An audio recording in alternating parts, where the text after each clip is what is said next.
जिठानी के नाम ससुराल। रीना की शादी विवेक से होती है। विवेक जिसकी माँ नहीं भाभी ने उसे संभाला था।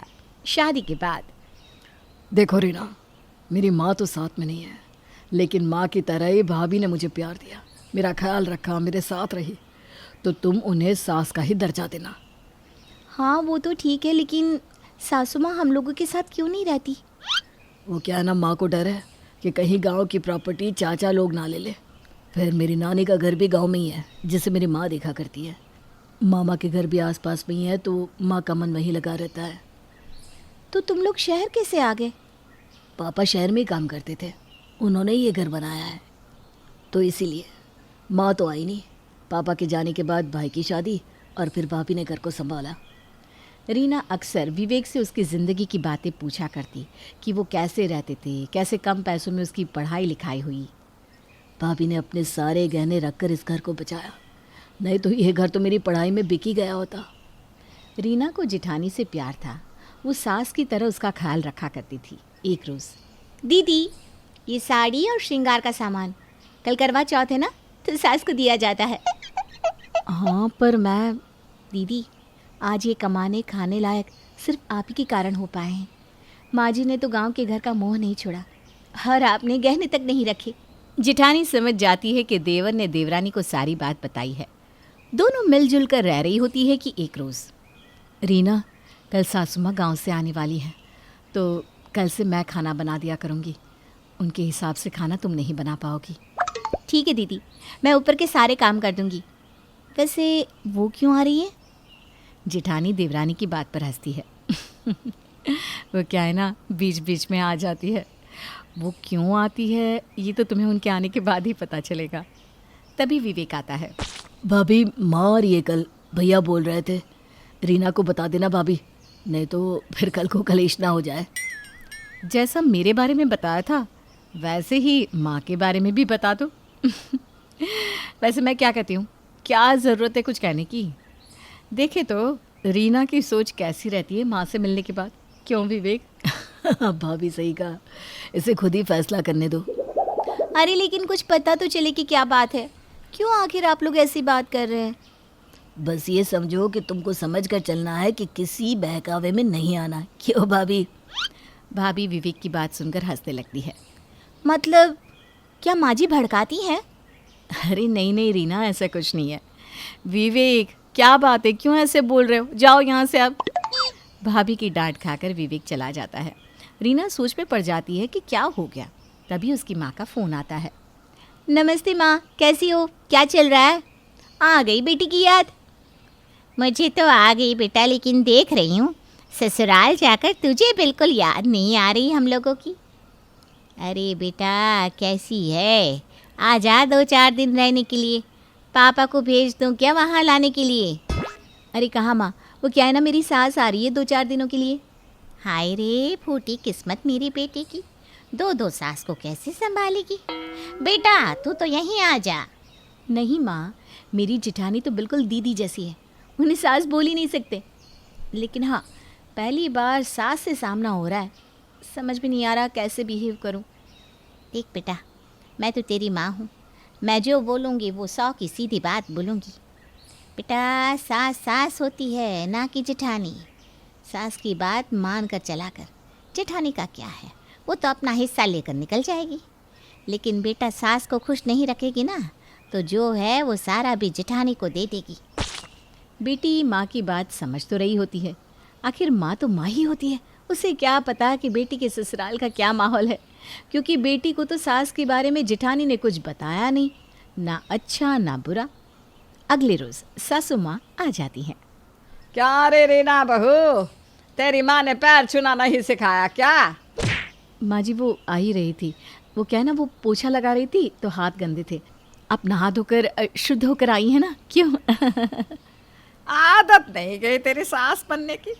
तुझे कहा है ना मेरे बच्चे हैं, मुझे निपटने दे। विवेक माँ को जवाब देने वाला ही होता है कि भाभी उसे चुप करा देती है, और ये रीना देख लेती है। रीना सास के पैर छूती है। बोल दीजिए, माँ से हर बात करनी चाहिए। वैसे भी भाभी, माँ बेटे के बीच में नहीं आना चाहिए। क्यों? हाँ सही तो बोल रही है, लेकिन यह है कि कभी मुझे विवेक के करीब ही नहीं आने दिया। न जाने क्या किया जो मेरे बच्चे ही दूर हो गए। रीना जेठानी को देखती है। कोई बात नहीं सासू माँ, बच्चे माँ से दूर जा ही नहीं सकते। ए जी, माँ के लिए कुर्सी दीजिए। जेठानी जी, आपने मुझे माँ जी का खाना बनाने मना किया था, लेकिन शाम को उनके लिए खाना मैं ही बनाऊंगी। दीदी से जेठानी, ये क्या? रीमा कैसे एकदम से बदली ये कोई समझ नहीं पाता। लेकिन रीमा के मन में तो प्रॉपर्टी थी जो उसकी माँ ने भरी थी।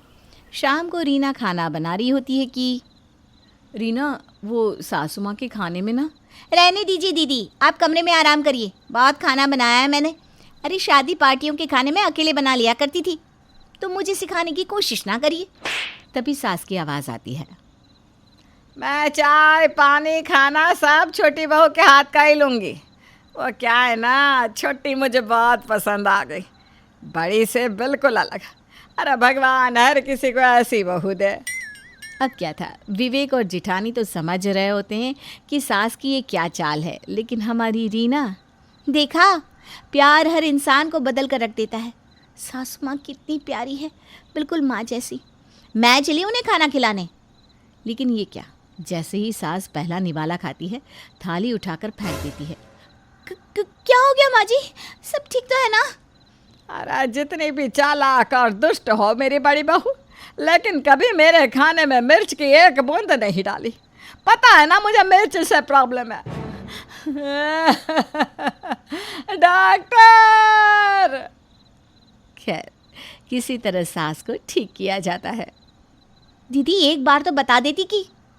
भाभी बोलने आई थी, लेकिन तुमने तो शादी पार्टी के खाने की बात करके उन्हें चुप करा दिया था, क्यों? खैर, किसी तरह सास के साथ दिन कट रहे थे कि बिजली का बिल आता है। अरे छोटी बहू रीना, जरा यह कागज देख, क्या है, किसके नाम का है? रीना देखती है बिजली का बिल, और वो होता है जेठानी के नाम का, जिसका असर रीना पर तो नहीं पड़ता। अरे क्या हुआ, समझ में आया कुछ? हाँ माँ जी, बिजली का बिल है और वो 2000 का है, यही ना? सास सर पर हाथ रख लेती है। यह बिल तेरी जेठानी के नाम पर है, तेरे नाम पर क्या? हाँ, तेरे ससुर का मकान है, ये कब्जा कर कर बैठी है वो। अरे मेरे पति ने तो मरने से पहले दोनों के लिए ही घर बनाया था, लेकिन देख ले क्या हो रहा है। रीना को बात अटक जाती है। हाँ माँ जी, बात तो सही है, ये कैसे? अरे क्योंकि तू पागल है, सास की जगह जेठानी को देकर बैठी है। अरे मैं तो साफ साफ कह दूंगी कि मेरे छोटे बेटे को हक मिले। और क्या माँ जी, मैं अभी सबको बताती हूँ। रीना चिल्ला चिल्ला कर सारे घर को सामने बुला लेती है। अरे क्या हो गया रीना, सब ठीक है ना? हाँ रीना, क्यों चिल्ला रही हो? अरे चिल्लाएगी नहीं क्या, धोखा हुआ है उसके साथ, तो बोलेगी भी नहीं बेचारी।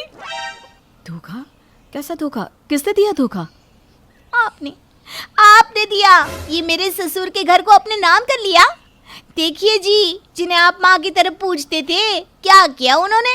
ये देखिए, बिजली का बिल भी इन्हीं के नाम पर है। और पता है घर का बिल किसके नाम पर आता है? हाँ, जिसका घर होता है उसके। सभी हैरान कि कैसे विवेक को सब पता है। आज जिस नौकरी को देखकर तुम्हारे पिता ने मुझसे शादी की थी ना, वो कमाने लायक भाभी ने बनाया है, वो भी एक एक पाई जोड़कर।